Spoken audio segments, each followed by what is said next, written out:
নমস্কার বন্ধুরা, আশার আলো চ্যানেলে আপনাকে স্বাগত। আশা করি আপনারা সবাই খুব ভালো আছেন।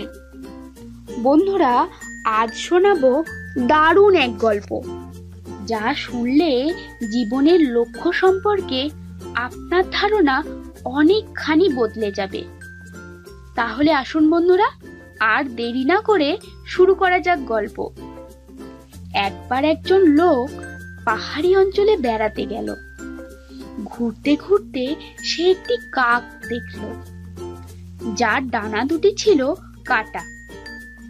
কাকটির ওই অবস্থা দেখে লোকটি ভীষণ দুঃখ পেয়ে মনে মনে ভাবল, এটা নিশ্চয় কোনো দুষ্টু ছেলের কাজ।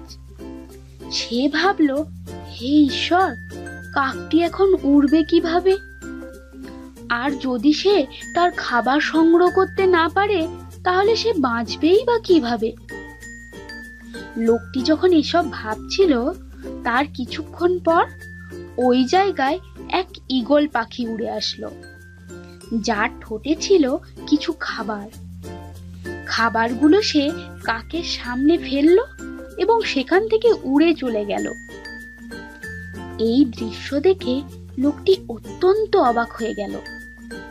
সে ভাবল, যদি এভাবেই ঈশ্বর তার সৃষ্টিকে বাঁচিয়ে রাখেন, তবে আমার এত কষ্ট করে কাজ করে কি দরকার?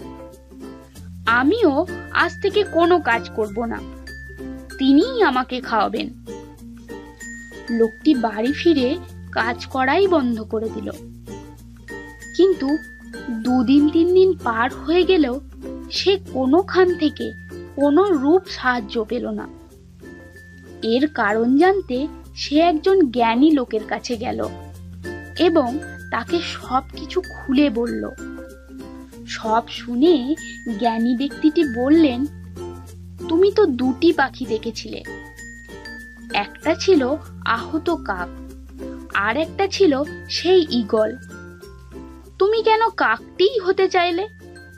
তুমি কেন ঈগলটির মতো হতে চাইলে না, যে নিজের খাবার তো জোগাড় করেই, সাথে সাথে যারা না খেয়ে আছে তাদের মুখেও খাবার তুলে দেয়? জ্ঞানী ব্যক্তির কথা শুনে লোকটি লজ্জিত হলো, নিজের ভুল বুঝতে পারল। তাহলে আসুন না বন্ধুরা, আমরাও এই গল্পের ওই ঈগলের মতো হওয়ার চেষ্টা করি। কেননা অন্যের উপকার করার মাঝেই তো লুকিয়ে আছে প্রকৃত সুখ ও মানসিক প্রশান্তি।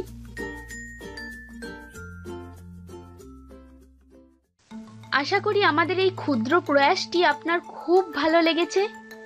যদি ভালো লেগে থাকে তাহলে লাইক করুন, আর যদি ভাবেন এটি কারো উপকারে লাগবে, তাহলে এটি সকলের সাথে শেয়ার করুন। ভিডিওটি কেমন লাগলো কমেন্টের মাধ্যমে আমাদের জানাতে ভুলবেন না যেন। আপনি যদি আমাদের চ্যানেলে নতুন হয়ে থাকেন, তাহলে চ্যানেলটি অবশ্যই সাবস্ক্রাইব করুন। খুব ভালো থাকবেন এবং সকলকে খুব ভালো রাখবেন। ধন্যবাদ।